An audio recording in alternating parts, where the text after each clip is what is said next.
I'm aware I'm the last speaker for this afternoon, so stay with me for the whole presentation. I am Paul Dodd. I work with Scottish Futures Trust, and I look after the BIM delivery group for Scotland. The clue's in the title, I know, but today I was going to share with you some of the learning from the Scottish BIM programme.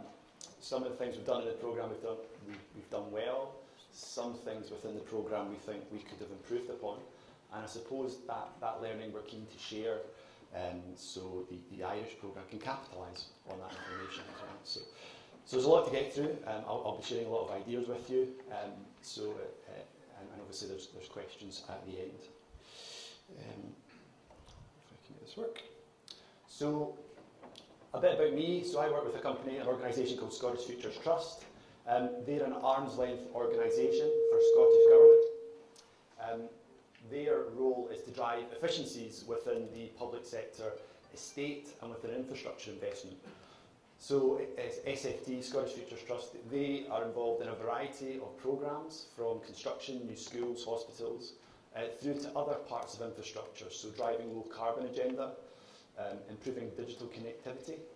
So agendas that Scottish Government are driving, and through their investment we look to try to drive greater value for money. So that's a bit about the organisation. And another part of the organisation looks at procurement, and that's where our BIM, or our role within BIM, stemmed from. So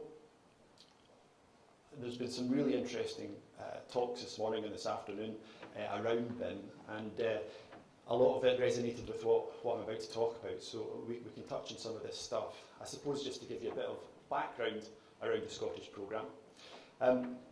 Back in 2014, there was this ongoing momentum about digital working within the construction sector, and as many of you will be familiar with, there's numerous reports from institutions, from government, from a variety of sources, all pointing towards the connection between digital working and driving productivity, but also improving value for money within the public sector estate. And all these reports, and probably the one most recent was the Farmer Review, all pointed to this issue around productivity and digital working. At the same time of this momentum, Scottish Government were delivering a review of public sector procurement, and that was to improve some of the efficiencies within procurement that Ilka maybe touched on earlier, around improving outcomes within construction and the infrastructure sector. So the review basically made 66 recommendations, and the one on the screen there is probably the one that we're going to talk around this morning.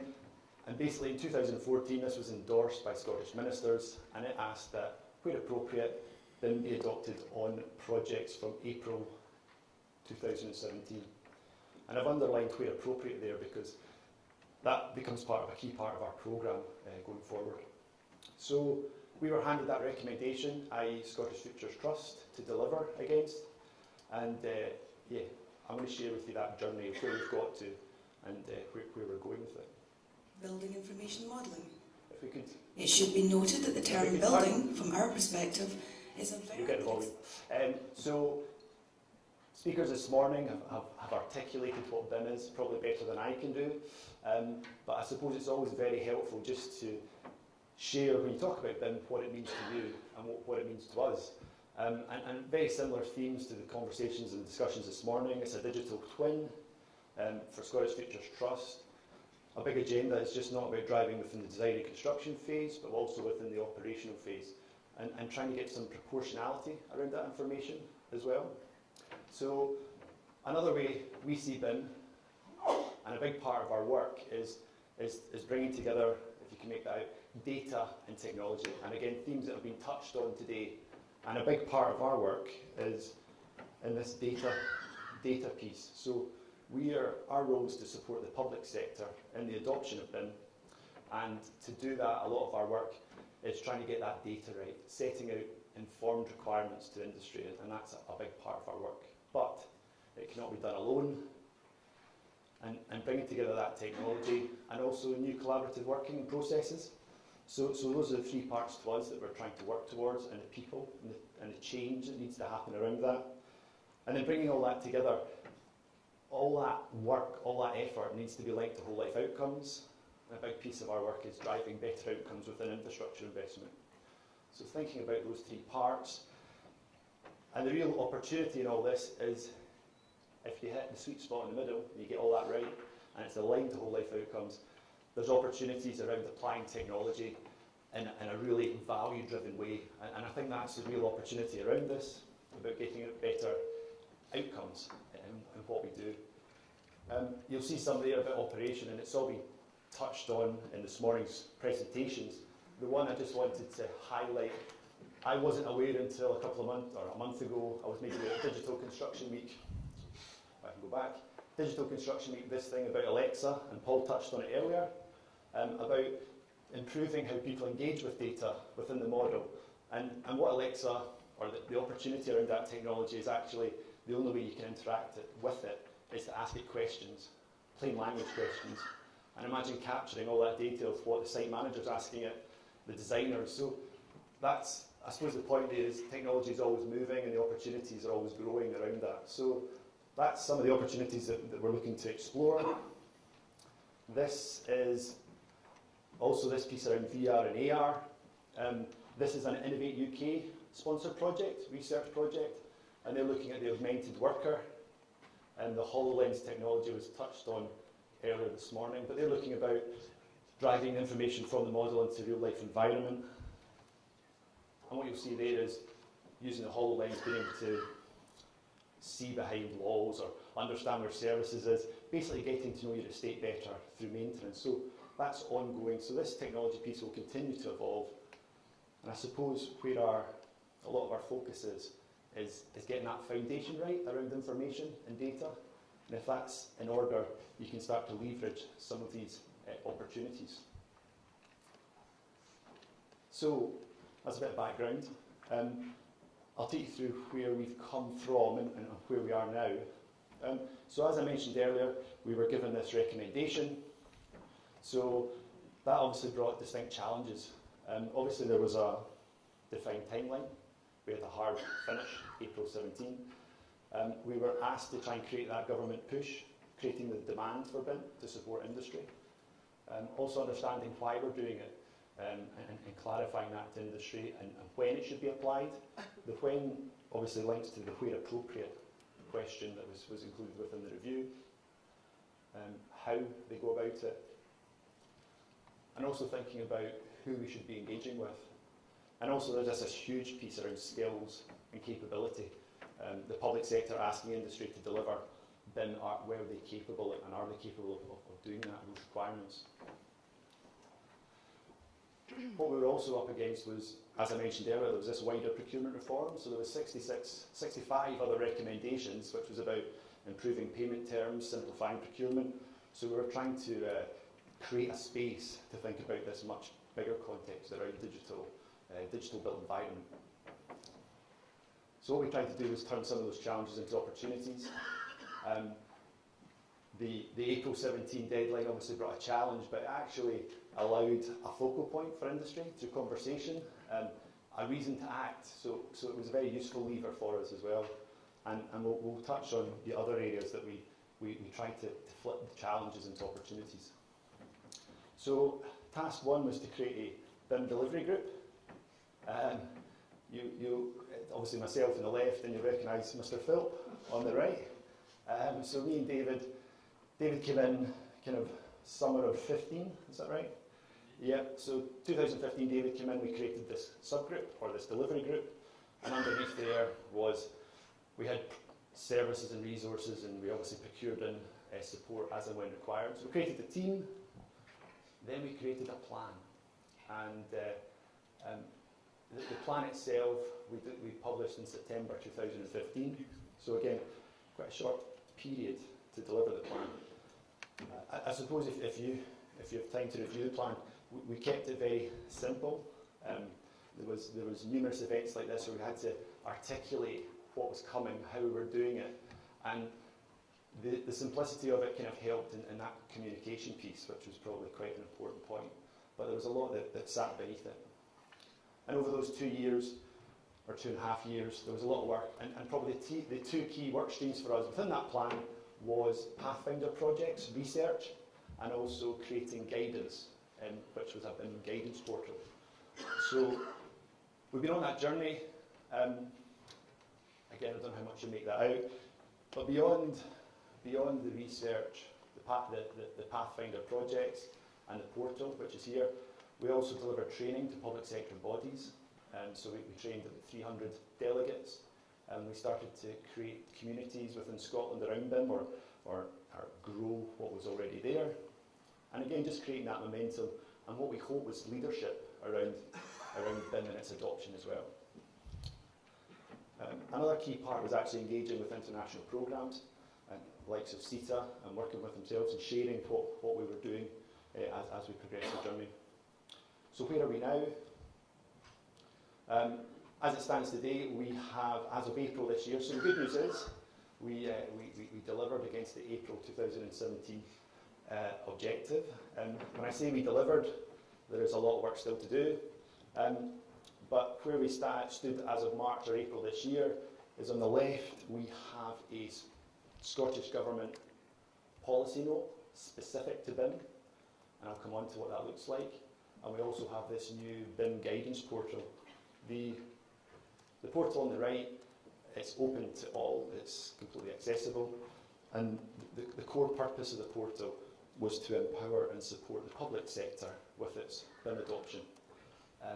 But with that focus, we also started to create resources some of industry found useful as well, but the focus of the portal is to support the public sector and push out informed and consistent information requirements or BIM requirements within contracts. So how do these two pieces come together? So on the left you have the policy, Scottish Government policy. What the actual policy looks like in practice is any project within Scotland now will fall into three categories. You'll have a project that's above £2 million and the procurer is within scope of the policy, and if that is the case and it's above £2 million, they will be required to assess their project for BIM through our grading tool, which I'll come on to. For projects below £2 million, or if the procurer sits out with the policy, then they're encouraged to. So it's not a blanket policy for all public bodies. The big procurers that are required to are NHS, Transport Scotland, Scottish Water, so big procurers. Procurers that sit out with the policy are local authorities, so big procurer as well in their own right. So local authority housing as well sit out with the policy. So the policy is a very useful tool, but it wasn't a blanket policy, and that's probably the key point to make around that. So they assess their projects for BIM, and then if it'll tell you either BIM level 1 or level 2, and then that'll push you to the BIM guidance portal. So that's how those two pieces come together in terms of policy. In terms of the portal itself, some of the key highlights or things we were trying to do with the portal was keep it simple, taking Anne's analogy, trying to break some eggs, who's got what, and trying to reference to templates that already existed.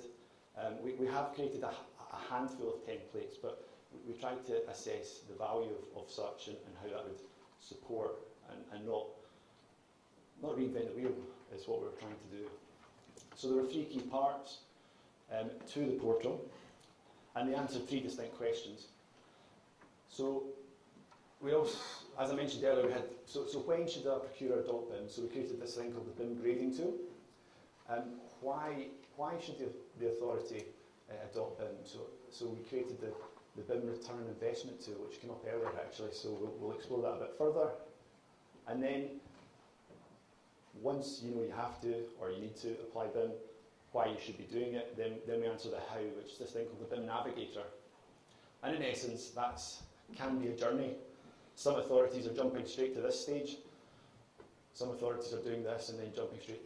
It varies, but the tools are there to support the authorities adopt BIM. So that's the three parts to the portal.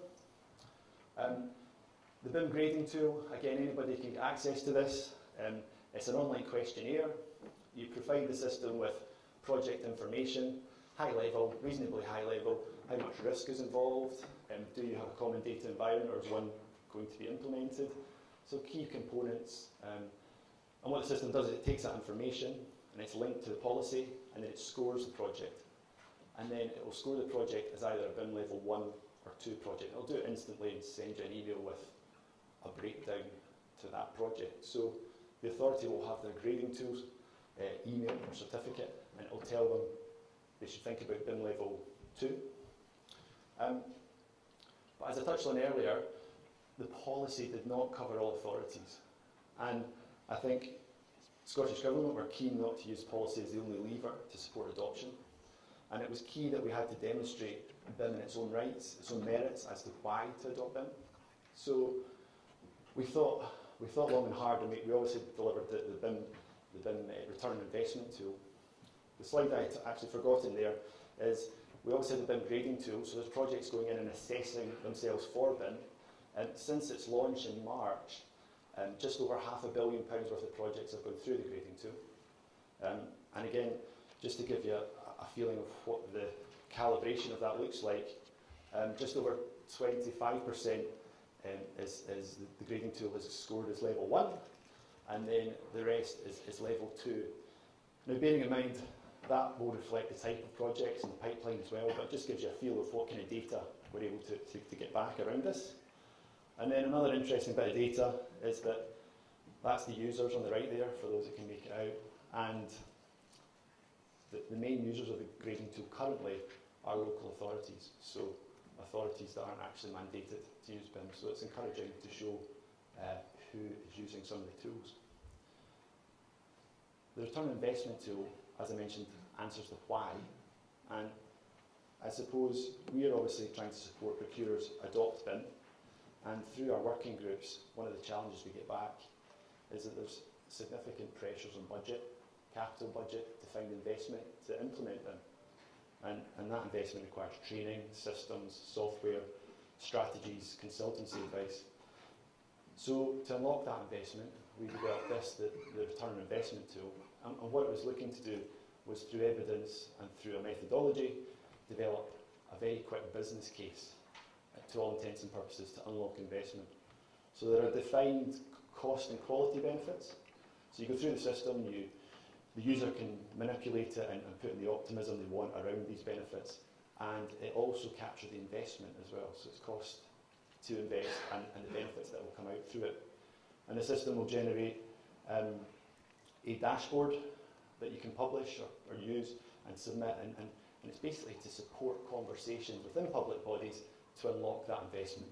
And on the bottom there, if you can see it, it's broken into stages: brief and design, construction and operation. And you'll see there's a red at the brief and design stage, and that's the obstacle a lot of authorities were facing. I need to find the investment up front to implement them properly, but there is a return. So that's what that tool is doing. Again, open to all.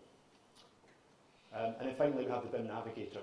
So how do we implement BIM? So what it's showing you there is there's a few questions you answer. So I'm doing BIM level 1 or 2. I am from the NHS, for example, so sector dashboard. And then it drops you into this, which is the guidance dashboard. People will be familiar with the diagram, the growth of information and the key stages.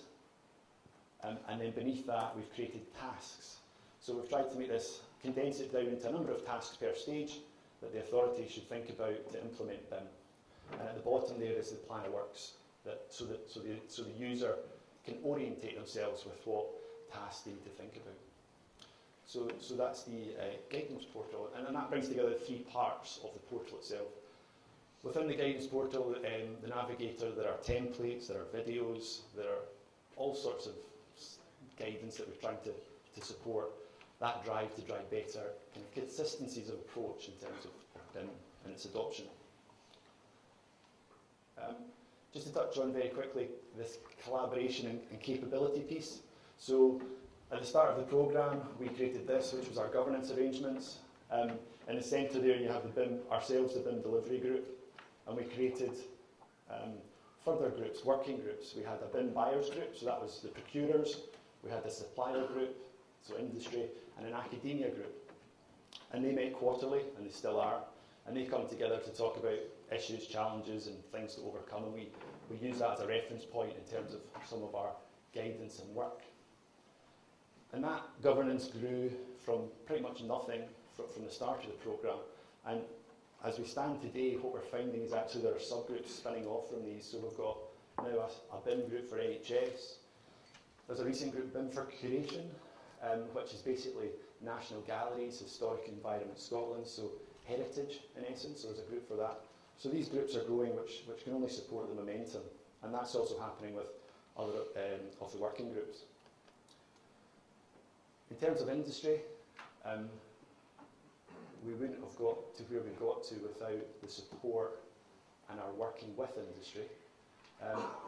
At the start of the journey, we have an organisation called Construction Scotland, who are the voice for industry within Scotland, and they did have a BIM subgroup.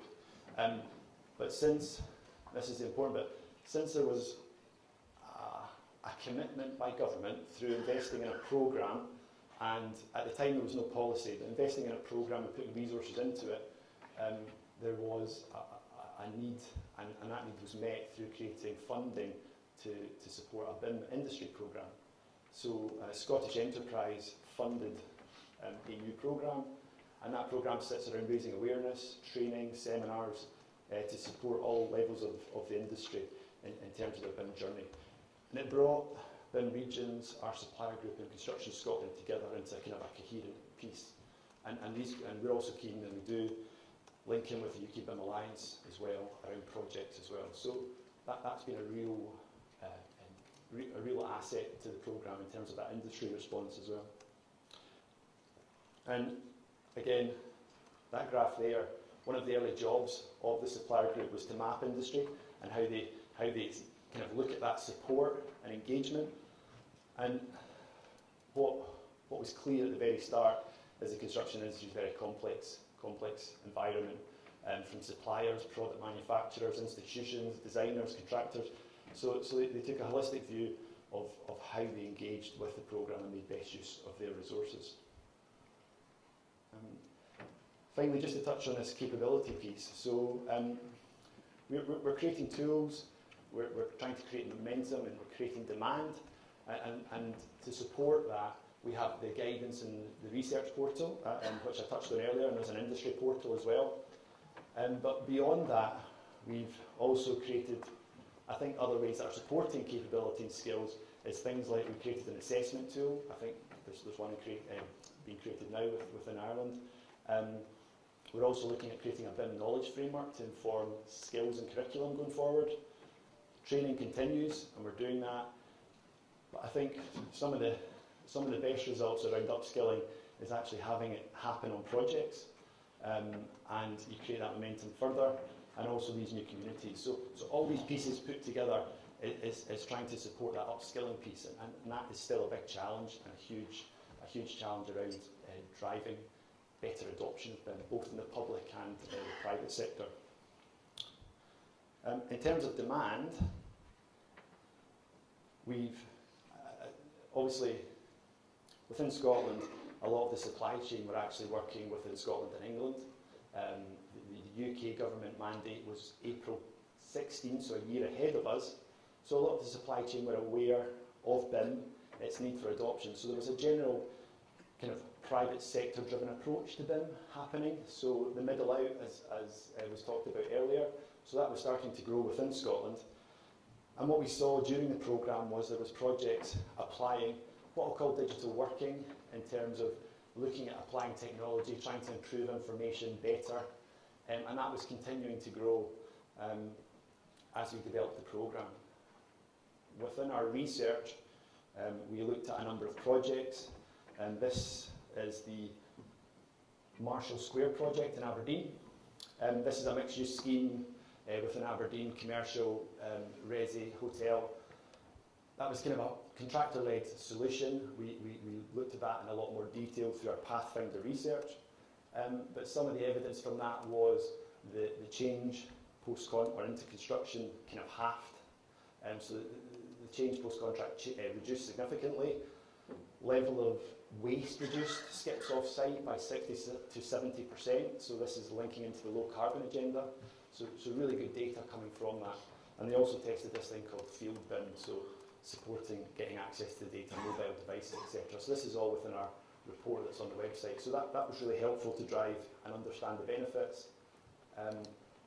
Big infrastructure project, again, this was really interesting. The project actually ran a 3D environment with traditional design, and they were able to actually do a like-for-like comparison on some of the improvements to the 3D environment versus traditional design. And some of the data suggested significant savings to both designers and contractor around savings for design changes around that. So that's helped in terms of understanding the benefits both to the public sector and the private sector. And here's one I really like, for a number of reasons. This is the palace inside Edinburgh Castle, 300 years old building. And one of our public bodies, Historic Environment Scotland, have actually grasped this piece around their asset management and maintenance. And they've started to create models, and they're starting to embed the models with information to help their maintenance, basically. In the past, the information for these projects are a microfiche, or they don't exist. So they're starting their own journey. And we obviously have an existing estate as well as new build. So a really good example of applying it within the existing estate as well. So what does that look like now? We've just completed a survey of BIM within Scotland, and we're continuing to capture that data. So this is a snapshot of what it looks like. So we issued a survey in terms of who's adopting BIM and to what level. The survey tried to scratch the surface of are the key components in place around our information requirements being issued, have been prepared and pushed out. So the projects in development committing to implement BIM at the moment. So we have 620 million on the park in development at the moment. Whether they're all hitting level 1 or level 2 as we would like to, I think that's part of this longer journey. So that continues. And then of that, you'll see that just over 500 million is level 2, seeking to commit to level 2, and then 100 million is level 1. So it kind of supports the momentum. A big part of our work is now seeing, is it being done well? And that's us developing sector-specific information requirements. Conscious of time, I suppose just to finish off, I suppose where are we now and where are we going? So a big part of our role is to support that embedding of adoption. So we're running initiatives like creating template information requirements for sectors. We're looking across the UK to see what learning we can get and utilise and vice versa. We're supporting public bodies, raising awareness. So our work will continue. I think one key piece that we're looking to do is the operational benefits and using this data when it comes off the conveyor belt of design and construction. Is it being used? Is it being utilised? And that's probably something we really need to think about. In terms of key lessons from the programme, I suppose the government commitment was key in a number of ways. It started to trigger investment because there was a commitment that it was going to happen. It was real, which helped industry think about it and start looking at it. We had a big drive about getting the basics right. Again, this thing about jumping to level 2 when your information requirements aren't correct. So pushing this piece about better information requirements, taxonomies, common data environment. The level of change is significant. Ilka talked about it earlier, a risk-averse, change-averse environment. So big changes around behavioural and organisational change that we're still wrestling with. The industry programme, invaluable. It has to be done together, and we still try to strive to do that hand in hand with industry.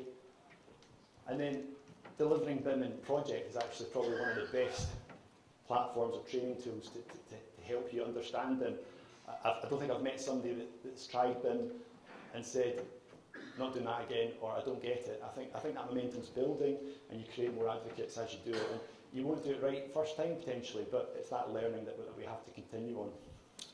So just to close, for us, BIM is a journey.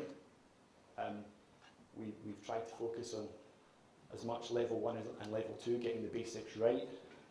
We have a long way to go. We're definitely not there yet. There are still distinct challenges in terms of how we adopt and supporting adoption by the public sector. But I think part of our learning is that it's about collaboration. And I suppose as Ireland and Scotland strive to adopt BIM, I suppose it's about working together and sharing those lessons going forward. Thank you very much.